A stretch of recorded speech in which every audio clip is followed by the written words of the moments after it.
નમસ્કાર, હું છું પ્રિયા નિષાદ અને ગુજરાતની વાતમાં આપણું સ્વાગત છે। શરૂઆત મુખ્ય અને વિશેષ સમાચારો પર। બીજેપી મહિલા મોરચાએ લોકસભા ચૂંટણીમાં ભાજપની કમાન સંભાળી। અમદાવાદમાં સ્માર્ટ સિટી કોન્ક્લેવનું આયોજન કરાયું। ગુજરાતમાં પાટીલની પ્રગતિ કોને ખુશી? કોણ નથી ઈચ્છતું કે પાટીલ દિલ્હી સુધી પહોંચે? પડદા પાછળનો ખેલ સમજો વિસ્તારથી। ભાજપના રાજમાં ગુજરાત કરતા રાજસ્થાનમાં પેટ્રોલ ડીઝલના ભાવ ઊંચા। રાજસ્થાનમાં બીજેપી સરકારના માત્ર બોલવાના વચનો। આ મુદ્દે ચર્ચા વિસ્તારથી કરીશું। ગુજરાતમાં એક એવું ગામ છે જે 40 વર્ષોથી પાણીથી ઘેરાયેલું છે। અહીંના લોકો સુધી સરકારી યોજનાથી વંચિત છે।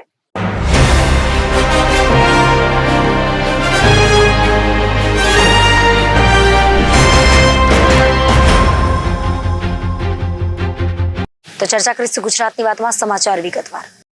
આજરોજ અમદાવાદમાં કર્ણાવતી બીજેપી મહિલા મોરચા દ્વારા સ્માર્ટ સિટી કોન્ક્લેવનું આયોજન કરવામાં આવ્યું હતું। આ કોન્ક્લેવના માધ્યમથી મહિલાઓને મતદાન વિશે માર્ગદર્શન આપવામાં આવ્યું હતું। તે ઉપરાંત બીજેપી મહિલા મોરચામાં જોડાઈને દેશની સેવામાં ભાગરૂપનો આગ્રહ કરવામાં આવ્યો હતો। ત્યારે આ કોન્ક્લેવથી બીજેપી દ્વારા મહિલા સશક્તિકરણમાં કેવા માપદંડો તૈયાર કરવામાં આવ્યા છે તેનો વિસ્તૃત ખ્યાલ જાહેર કરવામાં આવ્યો હતો।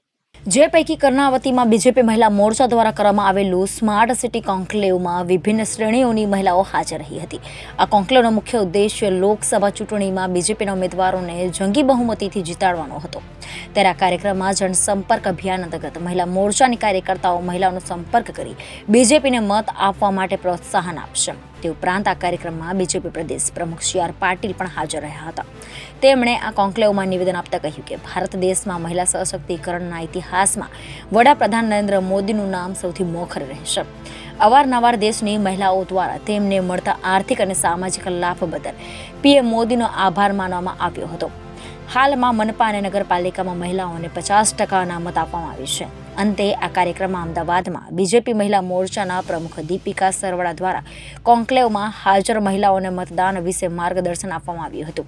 આ કાર્યક્રમમાં બીજેપી પ્રદેશ પ્રમુખ સી.આર. પાટીલ, બીજેપી મહિલા મોરચા દીપિકા સરવડા સહિત કે.સી. પટેલ, સંજય પટેલ સાથે અન્ય બીજેપીના અગ્રણીઓ અને નેતા હાજર રહ્યા હતા।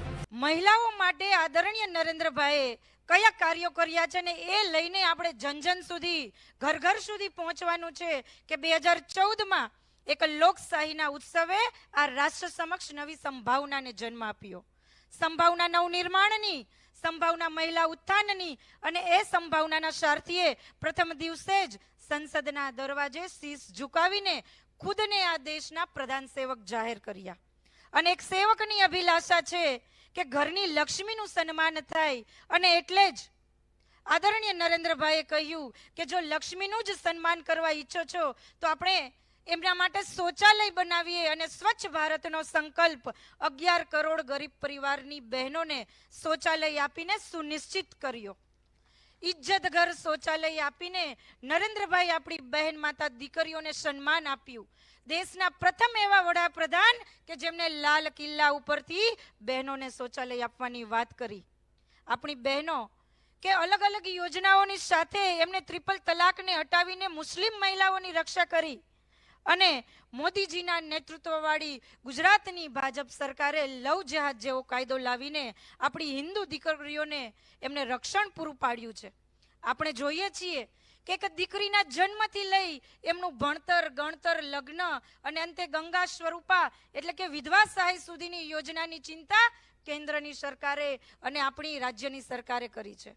આપણે જોઈએ કે આદરણીય વડાપ્રધાન નરેન્દ્રભાઈ મોદીજી અને અમિતભાઈ શાહજીની આ શ્રી કૃષ્ણ અને બલરામ જેવી જોડી જે કેન્દ્રમાં કાર્ય કરી રહી છે અને ગુજરાતમાં મૃદુ અને મક્કમ મુખ્યમંત્રી ભૂપેન્દ્રભાઈ પટેલની વિકાસના કામોને આધારે જે સરકાર હરણફાળ ભરી રહી છે, યશસ્વી પ્રદેશ અધ્યક્ષ કે જેમના નેતૃત્વમાં ગુજરાતનું સંગઠન વેગવંતું અને ઉર્જાવાન બન્યું છે, આપણામાં પણ નવી ઉર્જાનો સંચાર થયો છે। એમના નેતૃત્વમાં આપણે અત્ર તત્ર સર્વત્ર ભાજપનો ભગવો લહેરાયો છે। આપણે જોયું કે સ્થાનિક સ્વરાજ્યનું એ ઇલેક્શન, એમાં મહાનગરપાલિકા, નગરપાલિકા, જિલ્લા પંચાયત, તાલુકા પંચાયત, આપણે જોયું કે 9માંથી 9 એ વિધાનસભાની પેટા ચૂંટણી અને ન ભૂતો ન ભવિષ્યથી ગુજરાત પ્રદેશે 156 વિધાનસભાની સીટ જીતીને આપણે સર્વત્ર કેસરીઓ લહેરાવ્યો છે। બહેનોના ઉત્કર્ષની વાત જ્યારે આવતી હોય છે ત્યારે કદાચ ઇતિહાસમાં સૌથી મોટું નામ, સૌથી પહેલું નામ એના માટે યોગદાન આપનાર તરીકે જો કોઈનું આવશે તો આદરણીય પ્રધાનમંત્રી શ્રી નરેન્દ્ર મોદી સાહેબનો. આજે બહેનો જે સુરક્ષિતતાનો અનુભવ કરે છે ત્યારે એમને એક વિશ્વાસ છે કે મોદી છે એટલે અમે સુરક્ષિત છીએ. બહેનોને જ્યારે અધિકાર પ્રાપ્ત થાય છે ત્યારે પણ બહેનોને લાગે છે કે મોદી સાહેબ છે એટલે અમારા અધિકાર અમને મળીને રહેશે. આર્થિક ઉપાર્જન માટે હશે કે આર્થિક સક્ષમતા માટે હશે, એના માટે કોઈ સફળતાપૂર્વકના પ્રયત્ન કરતો હશે તો આદરણીય પ્રધાનમંત્રી શ્રી નરેન્દ્ર મોદી સાહેબ કરે છે.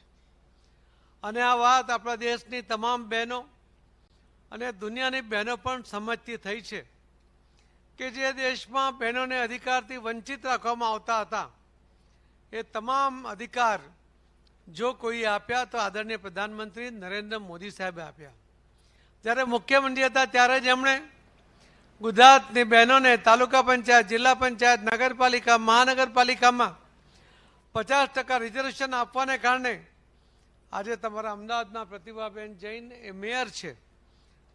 આખા રાજ્યમાં અલગ અલગ જગ્યાએ જિલ્લા પંચાયતના પ્રમુખો છે કે મેયર છે, અલગ અલગ હોદ્દા પર બેઠા છે, અથવા તો 50% સભ્ય તરીકે જ્યારે બહેનો બેઠી છે એ ગુજરાતમાં જો કોઈ અધિકાર આપ્યો તે આદરણીય પ્રધાનમંત્રી નરેન્દ્ર મોદી સાહેબ મુખ્યમંત્રી હતા ત્યારે આપ્યો.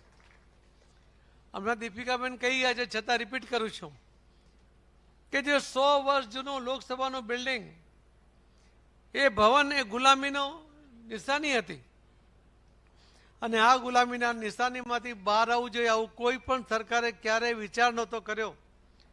પ્રધાનમંત્રી મોદી સાહેબે વિચાર કર્યો કે આ ગુલામીના નિશાનમાંથી બહાર આવવું છે.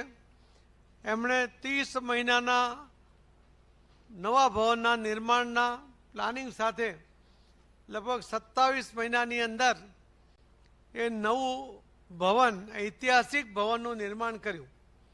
અને ભવનમાં એ ઐતિહાસિક ભવનની અંદર પહેલો ઐતિહાસિક ઠરાવ કર્યો કે આ દેશની બહેનોને દેશના તમામ રાજ્યોમાં અને લોકસભામાં પણ 33%નું રિઝર્વેશન એ આપવા માટેની વાત એમણે કરી અને સર્વાનુમતે તમામ પાર્ટીઓને પણ સાથે રાખીને આ ઠરાવને પાસ કર્યો.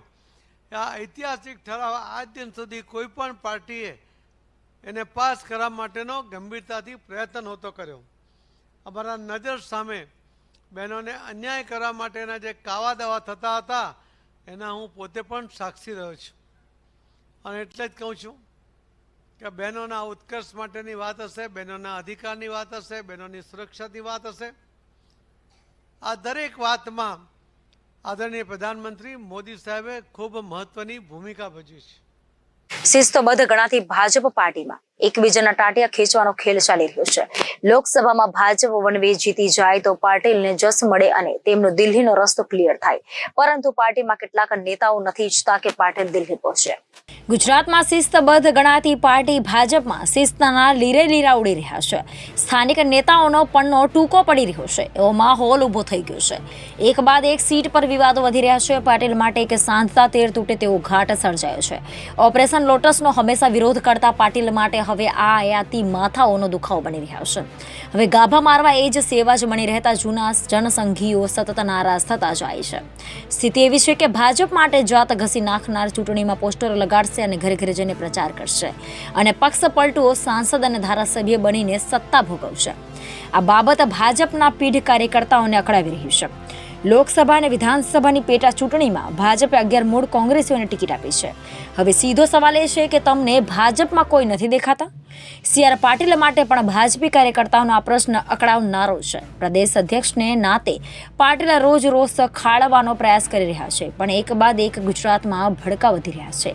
એ નક્કી છે કે લોકસભાની ચૂંટણી બાદ સી.આર. પ્રદેશ અધ્યક્ષ રહે છે કે કેમ એ સવાલ છે. પણ ગુજરાતમાં ભાજપ 26માંથી 26 લોકસભામાં 5 લાખની લીડથી જીતી ગયું તો પાટીલનું દિલ્હીમાં મંત્રીપદ પાકું છે. આ પહેલા પણ કેબિનેટના વિસ્તરણ સમયે પાટીલે દિલ્હી જતા હોવાની હવા ચાલી હતી. પાટીલ હાલમાં પ્રદેશ અધ્યક્ષનો હવાલો સંભાળી રહ્યા છે. ગુજરાતની લોકસભામાં સૌ કોઈ જાણે છે કે ભાજપ માટે હાલમાં જબરદસ્ત જુવાડ છે અને ત્રીજી વાર ભાજપ હેટ્રિક ફટકારશે. પણ આ જીતનો જસ કોણ લઈ જશે એના માટે પડદા પાછળના ખેલાડીઓ સક્રિય થાય છે. જેઓ ઈચ્છી રહ્યા છે કે પાટીલને આ જસ ના મળે. ભાજપ વન વે જીતી જાય તો પાટીલ માટે દિલ્હીનો રસ્તો ક્લિયર થઈ જાય, પણ કેટલાક નેતાઓ નથી ઈચ્છતા કે પાટીલ દિલ્હીમાં લડવાનું શરૂ કરે. CR માટે લોકસભા એ ચેલેન્જ છે. હાલમાં સ્થિતિ એવી છે કે એક પણ સીટ હારશે તો દોષનો ટોપલો માથે ધોળાશે અને જીતશે તો જસ મોટા ભાગના ગણાતા નેતાઓમાં વહેંચાશે. ભાજપમાં ચાલતા જૂથવાદનું હાલમાં ગુજરાતમાં ટ્રેલર ભજવાઈ રહ્યું છે. થોડા સમય બાદ ખરી રીલ ઉતારવાની શરૂ થશે અને ફિલ્મ ઉતરતી જશે અને માહોલ શાંત બનતો જશે. CRએ પણ જાણી જોઈને વિવાદ ઉભો કર્યો હોય એમ 5 લાખની લીડનો ટાર્ગેટ રાખતા હવે જૂના નેતાઓ અને ઉમેદવારોને પણ આ ટાર્ગેટ અકળાવી રહ્યો છે. સૌ જાણે છે કે આ ભાજપનો ટાર્ગેટ નથી પણ CR પાટીલનો ટાર્ગેટ છે, કારણ કે દેશમાં એક પણ રાજ્યમાં 5 લાખની લીડનો ટાર્ગેટ નથી. પાટીલ પોતાના વટ ખાતર આ લીડનો ટાર્ગેટ મૂકી સ્થાનિક નેતાઓને અકળાવી રહ્યા છે. તેઓ દંડો લઈને બેઠા હોય એમ સ્પષ્ટ ધમકી આપી છે કે નબળી સીટ હોય તો અત્યારથી જ કહી દેજો, પછી પોણા 5 લાખની લીડ આવી હોય તો નહીં ચલાવી લો. આ બાબતો કેટલાક નેતાઓને અકળાવી રહી છે. ઘણા ઉમેદવારો પણ આ મામલે નારાજ છે. તેઓ સારી રીતે જાણે છે કે તમામ સીટો પર 5 લાખની લીડ શક્ય નથી. ગુજરાતીમાં કહેવત છે કે વાઘને કોણ કહે કે તારું મોં ગંધાય છે, એમ હાલમાં તમામ લોકો ચૂપકીદી સેવીને બેઠા છે અને ખેલ પાડી રહ્યા છે. ગુજરાત ભાજપમાં હાલમાં જૂથવાદ છે. લોકસભાની ચૂંટણી પહેલા ભાજપ માટે કોંગ્રેસના આયાતી ઉમેદવાર અને જ્ઞાતિવાદનો મામલો ભડકવાઈ રહ્યો છે, જેનો પાટીલ પાસે કોઈ તોડ નથી. સૌ કોઈ જાણે છે કે ગુજરાતમાં પડઘા પાછળ કોણ આ ખેલ ભજવી રહ્યું છે, પણ એમના પિક્ચરમાં ઉતારવાની રાહ જોવાઈ રહી છે. ગુજરાતમાં 1 2 નહીં 5 થી 6 લોકસભાને 1 વિધાનસભામાં વિવાદ વધ્યો છે. ભાજપમાં ક્યારેય કોઈ વિરોધ ઊભો થતો નથી. ભાજપની રણનીતિ રહી છે કે ભાજપ વિરોધ થાય એ પહેલા જ કચડી નાખે છે. વિધાનસભામાં 156 સીટો પર રેકોર્ડ બ્રેક જીત બાદ પાટીલનું કદ વધ્યું છે, પણ લોકસભામાં જીતે પાટીલને જસ અપાવશે. હવે ગુજરાતમાં ભાજપમાં જૂથવાદને પગલે પાટીલ વિરોધીઓ સક્રિય થયા છે અને પાટીલ વિધાનસભાની જેમ લોકસભા સ્થિતિ સંભાળવામાં ફેલ ગયા હોવાનું સાબિત કરવા માંગે છે, જેથી લોકસભામાં 26માંથી 26 સીટો જીત્યા બાદ પણ જીતનો પાટીલ જસ ન લઈ શકે. ભાજપના વરવા જૂથવાદનું હાલમાં લોકસભા ચૂંટણી પહેલા ટ્રેલર ચાલી રહ્યું છે. વર્ષ 2023માં યોજાયેલી 5 રાજ્યોની વિધાનસભા ચૂંટણીમાં બીજેપી સરકારે રાજસ્થાનમાં જીત હાંસલ કરી હતી. ત્યારે વિધાનસભા ચૂંટણી પ્રચાર દરમિયાન બીજેપી દ્વારા મસમોટા વાયદાઓ કરવામાં આવ્યા હતા. જો કે બીજેપી સરકાર જ્યારે વિધાનસભા ચૂંટણી જીતીને સત્તામાં આવી ત્યારે આ તમામ વાયદા માત્ર જીત હાંસલ કરવા માટે કયા હોય એવું પ્રતીત થઈ રહ્યું છે. તાજેતરમાં જ અશોક ગેહલોતના પુત્ર વૈભવ ગેહલોત અંબાજી મંદિરના દર્શને આવ્યા હતા. ત્યારે વૈભવ ગેહલોતે જણાવ્યું હતું કે અવારનવાર અંબાજીના દર્શન કરવા આવું છું. જો કે આ વખતે કોંગ્રેસે વૈભવ ગેહલોતને સિરોહી લોકસભા બેઠકના ઉમેદવાર ન બનાવ્યા, ત્યારે એ પ્રચાર કરવા માટે આવ્યા હતા. તેમણે જણાવ્યું હતું કે હાલમાં બીજેપી સરકાર દ્વારા રાજસ્થાનમાં કોંગ્રેસની કાર્યરત યોજનાઓમાં નાણાં અટકાવવામાં આવ્યા છે, જેથી રાજસ્થાનની સરકાર બીજેપી સરકારથી નાખુશ છે. તે ઉપરાંત બીજેપી દ્વારા વિધાનસભાની ચૂંટણી દરમિયાન રાજસ્થાનની જનતાને મોટા વચનો આપ્યા હતા, પરંતુ તેમાંથી એક પણ વચનો પૂરા કર્યા નથી. જે પૈકી બીજેપી વિધાનસભાની ચૂંટણી પ્રચારના સમયે પેટ્રોલ ડીઝલની કિંમતમાં ઘટાડો કરી આપવાનું વચન આપ્યું હતું. તેમ છતાં મહિનાઓ પસાર થઈ જતા પણ રાજસ્થાનમાં ગુજરાત અને અન્ય રાજ્યોની સરખામણીમાં પેટ્રોલ ડીઝલના ભાવ આસમાને છે. ત્યારે વૈભવ ગેહલોતે વધુમાં જણાવ્યું કે તેના કારણે જો પેટ્રોલ ડીઝલના ભાવમાં કોઈ સુધારો કરવામાં નહીં આવે તો રાજસ્થાનની જનતા લોકસભા ચૂંટણી 2024માં કોંગ્રેસને મોટા પ્રમાણમાં મત આપી શકે છે. અંતે વૈભવ ગેહલોતે અંબાજી મંદિરના મહારાજના આશીર્વાદ લઈ લોકસભા ચૂંટણી 2024માં જીત હાંસલ કરવાની મનોકામના કરી હતી. વલસાડ જિલ્લાનું એક એવું ગામ જ્યાં જીવન જીવવું હોય તો હોડી ચલાવવું શીખવું ખૂબ જરૂરી છે, નહીં તો જીવન બેકાર છે. અમે નથી કહી રહ્યા, આ ગામના લોકો કહે છે. ગુજરાતમાં એક એવું ગામ છે જે 40 વર્ષોથી પાણીથી ઘેરાયેલું છે. અહીંના લોકો સુધી સરકારી યોજનાઓ નથી પહોંચી, જેથી લોકો વંચિત છે. ગામના લોકોએ જીવન જરૂરી કામ કરવું હોય તો તેઓનો એક જ સહારો છે હોડી. વલસાડ જિલ્લાના કપરાડા તાલુકાના ઊંડાણ વિસ્તારનું સંઘ પ્રદેશ દાદરનગર હવેલીની સરહદને અડીને આવેલા મધુબન ગ્રુપ ગ્રામ પંચાયતના ટ્રાયબલ વિસ્તારનું નગર ગામ સિંગ ડુંગરી ફળિયાના લોકો દમણગંગા નદીના કુદરતી સૌંદર્યને મધ્ય ભાગે રહી જીવન હોડીના સહારે જીવ જોખમમાં મૂકી ગુજારણ ચલાવી રહ્યા છે. કપરાડાના નગર ગામના સિંગ ડુંગરી ફળિયું એક ટાપુ તરીકે જાણીતું છે. અંદાજે 35થી 50 ઘરો સાથે 450થી વધુ જનસંખ્યા ધરાવતું સિંગ ડુંગરની ચારે બાજુએ મધુબન ડેમનું પાણીથી અંદાજે 40થી 50 ફૂટ પાણીના ફરતે આવેલું છે. ત્યાંના રહીશો પોતાનું જીવન સંઘર્ષમાં વિતાવી રહ્યા છે. અહીંયા કાયમી વસવાટ કરતા આદિવાસી જનજાતિના લોકો મુખ્યત્વે જીવન ચલાવવા માટે માછીમારી, ખેતીવાડી, મજૂરી કામ સાથે સંકળાયેલા છે. પરંતુ મોટાભાગના યુવાનો બેરોજગાર છે. કંપનીમાં કામ કરવાનું માટે જવાનું તો પણ હોડીના સહારે જવાનું હોય છે. અહીં યુવાનોને ઘણા ઓછા કામ મળે છે, જેથી યુવાનોને નોકરી પણ મળતી નથી. બીજી તરફ આ ગામના યુવાનોને લગ્ન માટે પણ છોકરીઓ મળતી નથી. અહીં જીવ હોય તો હોડી ચલાવવું જરૂરી હોય, એટલે યુવાનોના લગ્ન પણ થતા નથી. અહીં લોકોને ફરજિયાત હોડી વસાવી પડે છે. ચૂંટણી સમય નેતાઓ તો આવે છે, પરંતુ છતાં સમસ્યા તો એવી ને એવી જ છે. આ ગામના લોકોને ચૂંટણી સમય મતદાન માટે 1.5 કિમી હોડીના સહારે નદી પાર કરી આશરે 4થી 5 કિલોમીટર દૂર મતદાન મથકે જવું પડે છે. 1975થી 1980 દરમિયાન મધુબન ડેમ બન્યા પછી આ પરિસ્થિતિ આવી હતી. ચારે કોર પાણી વચ્ચે ટાપુ પરના સિંગ ડુંગરી ફળિયાના વિદ્યાર્થીઓ, દર્દીઓ, સગર્ભા માતાઓ સહિતના સ્થાનિકોએ ફરજિયાત હોડીના સહારો લેવો પડતો હોય છે. કપરાડા તાલુકાના મધુબન ગ્રુપ ગ્રામ પંચાયતમાં સમાવિષ્ટ નગર ગામના ફરતે મધુબન ડેમના કેચમેન્ટ એરિયાના પાણી વચ્ચે આવેલા સિંગ ડુંગરી ફળિયામાં આરોગ્ય, શૌચાલય તથા વિદ્યાર્થીઓ, વડીલો માટે તંત્ર મોટર બોટની સુવિધા ઉપલબ્ધ કરે એવી ગામ લોકોની માંગ ઉઠી છે. સિંગ ડુંગરી ફળિયાના 50 પૈકી 28 જેટલા ઘરોમાં હોડી છે. અહીંયા બાલવાટિકાથી 1 થી 5 ધોરણની પ્રાથમિક શાળામાં એક શિક્ષક અને એક શિક્ષિકા પણ સર્વ ખર્ચે હોડીમાં આવી ફરજ બજાવે છે. આ ગામના લોકોએ નદી પાર કરવામાં 40 થી 50 મિનિટ લાગે છે અને જો વાતાવરણ ખરાબ હોય તો પવન ફૂંકાતો હોય તો 1 થી 1.5 કલાક લાગે છે. જીવ જોખમમાં મૂકી અહીંના લોકો ચોમાસામાં અવરજવર કરતા હોય છે, ત્યારે સુવિધાથી વંચિત આ ગામના લોકોને પાયાની સુવિધા તેમજ એક મશીન બોટની માંગ કરી રહ્યા છે. સમગ્ર વિશ્વમાં 27 માર્ચનો દિવસ વિશ્વ રંગભૂમિ દિવસ તરીકે ઉજવવામાં આવે છે. વિશ્વ રંગભૂમિ દિવસની ઉજવણીનો પ્રારંભ વર્ષ 1961માં આંતરરાષ્ટ્રીય રંગમંચ સંસ્થાન દ્વારા કરવામાં આવ્યો હતો. ત્યારે ગાંધીનગર ખાતે સ્મૃતિ ચિહ્ન વિતરણ સમારોહ તથા રંગદેવનું પૂજનનું આયોજન કરવામાં આવ્યું હતું. 27 માર્ચ એટલે વિશ્વ રંગભૂમિ દિવસ. આ દિવસે કલાકારો દ્વારા નટરાજની પૂજા કરવામાં આવે છે.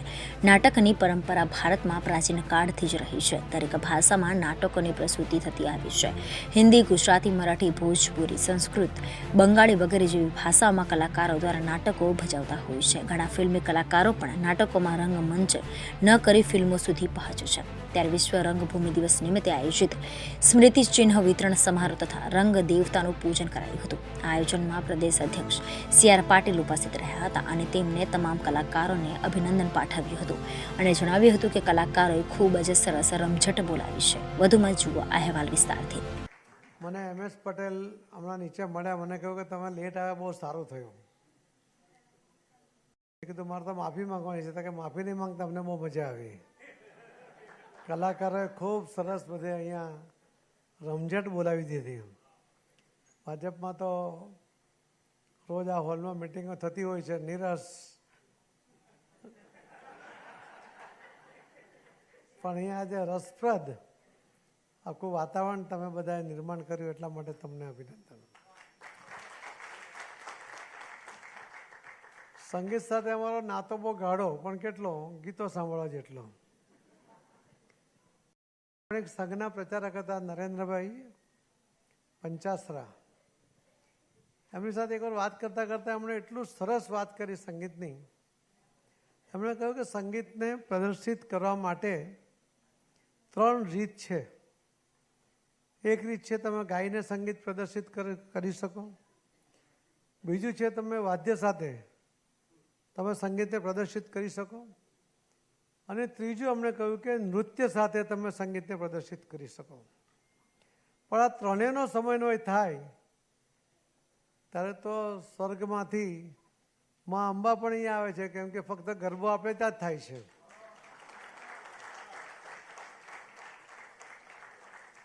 ગુજરાતના સમૃદ્ધિનું કારણ જ છે કે ગરબો ફક્ત ગુજરાતમાં થાય છે ને એટલા માટે માં અંબા અહીંયા આવીને ગુજરાતને આશીર્વાદ આપે છે. એટલા માટે સૌથી વધારે પ્રગતિ થાય છે. ગુજરાતમાંથી નરેન્દ્ર મોદી સાહેબ જેવા નેતા આખા દેશનું સુકાન સંભાળે છે કે માતાનો આશીર્વાદ છે. તો આ સંગીતની આગવી પદ્ધતિઓ છે અને મને સાહેબે ખૂબ, જેમાં મને એકલો પાડતા પણ નથી આવતું એવું કામ મને સોંપ્યું છે. તમારા બધાની મદદની જરૂર પડશે. અમે અહીંયા એક નાદ બ્રહ્મ એક બિલ્ડિંગ બનાવી રહ્યા છે. PM સાહેબે પોતાના 5 પ્લોટ એમાં આપ્યા છે. એમાં અમે લગભગ 16 માળની બિલ્ડિંગ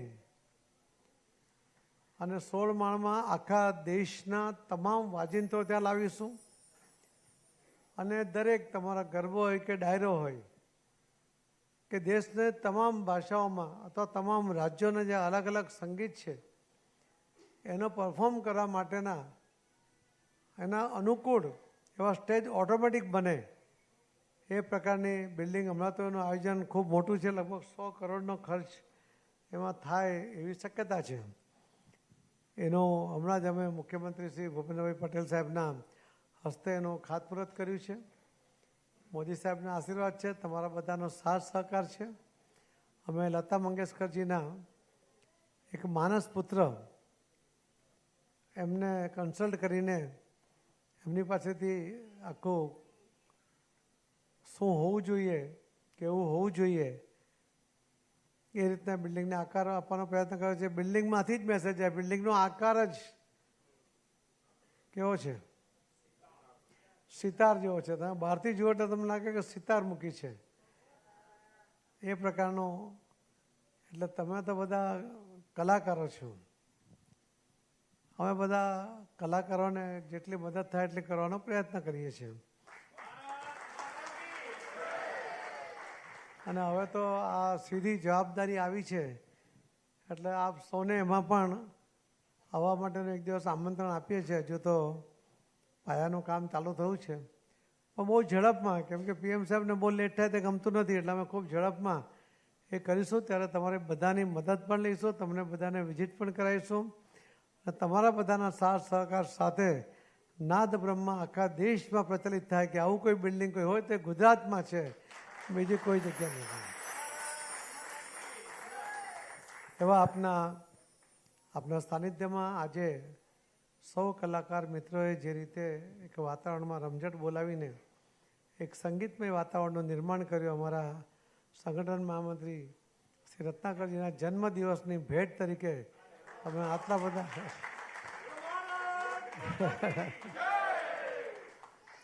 इतने लोगों ने खुशी जताई आपके जन्मदिन के लिए, तो क्या भेंट की क्या आवश्यकता है, यही बड़ी भेंट है. તો ફરીથી આપ સૌના આભાર સાથે હું લેટ આવ્યો એના માટે માફી માગું છું. જલ્દી જવું પડે એમ છે એટલા માટે પણ ડબલ માફી માંગી લઉં છું. ફરીથી મળતા રહીશું. ઇલેક્શનનો સમય છે એટલે સમય ખૂબ સાચવવો પડે એમ છે. એટલા માટે બીજી વાર મળવાની આપ સૌને ખાતરી આપીને આવનારા દિવસોમાં ઇલેક્શન છે, ઇલેક્શનમાં તમારે શું કરી શકો તમે એ તમને ખબર છે, તમારી તાકાતનો અમને ખબર છે, એટલે તમારા તાકાતનો ઉપયોગ પણ કરીશું. તમારો સાથ અને સહકારની અપેક્ષા સાથે મારી વાતને વિરામ આપું છું. જય જય ગરી ગુજરાત, ભારત માતા. તો હવે ગુજરાતની વાતમાં લઈએ વિરામ. વધુ સમાચારો માટે જોતા રહો જનાદેશ ન્યૂઝ. નમસ્કાર.